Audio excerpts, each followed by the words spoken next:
Well, when I first got the script, I read it at lightning speed and then fell in a mess in a heap and cried my eyes out, which is a good thing, to have such a strong, emotional response so immediately to something. Because often, you read something on page and you can kind of see where it will be or what it will be, or why you would want to do it. But this one, connected very quickly for me. So.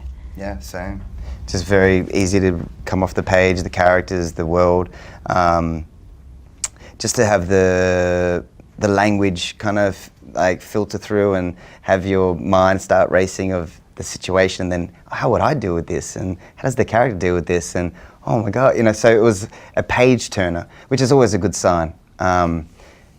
And when the characters start having their own voice when you're reading it, and you're no longer reading it with your own voice, but with the language of the script, then it becomes its own world on the page.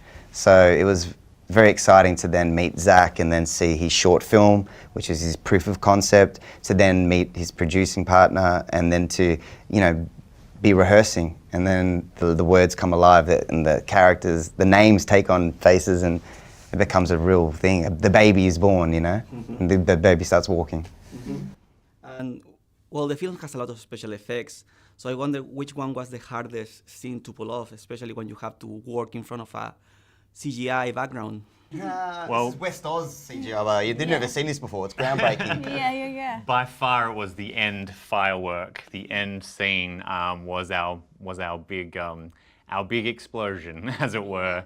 And that took the most manpower and VFX time. And So it just took trust. a lot of trust. I mean, the way it was shot, it had these two on a wobble board and on the edge of the ocean as the tide was coming in. Doing? It was like Ocean's day coming three. in, seriously, it's like, and we did it, that because we had Jess at the beginning, so we had to shoot that at the beginning too.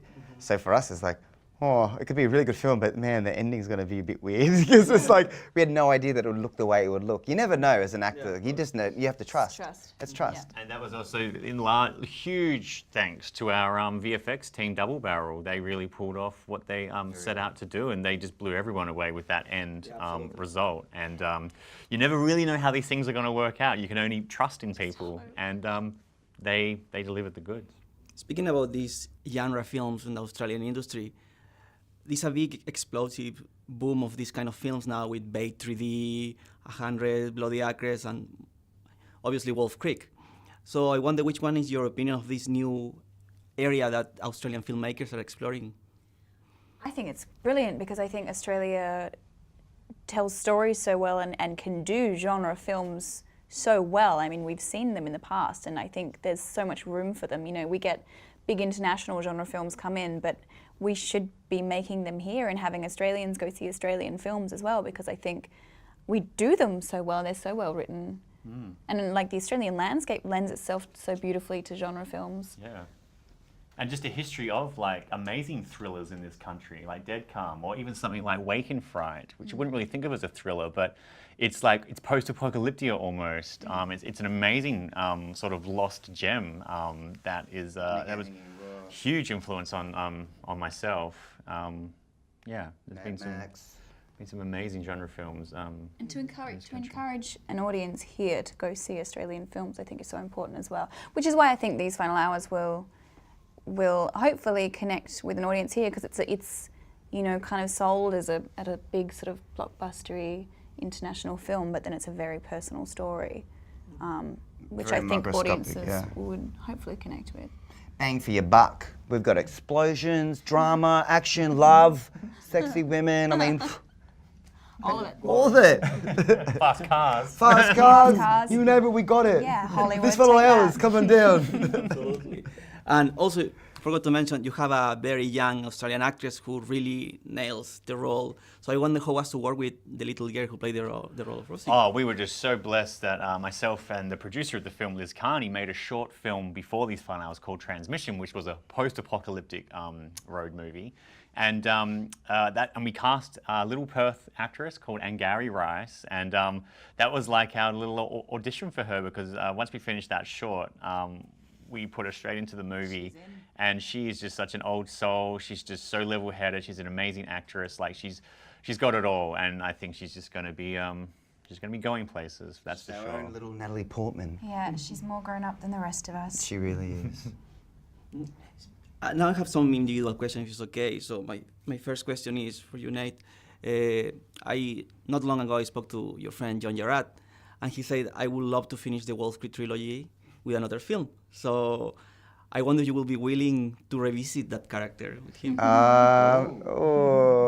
the good guy wins, sure. yeah, Sure. the third one. The third one. If that Ivan Milat character can get one, then I say let the good guys win, and yeah. But no, I'm not very big on horror films. This is horror. This is for me. I've done it. You know what I mean?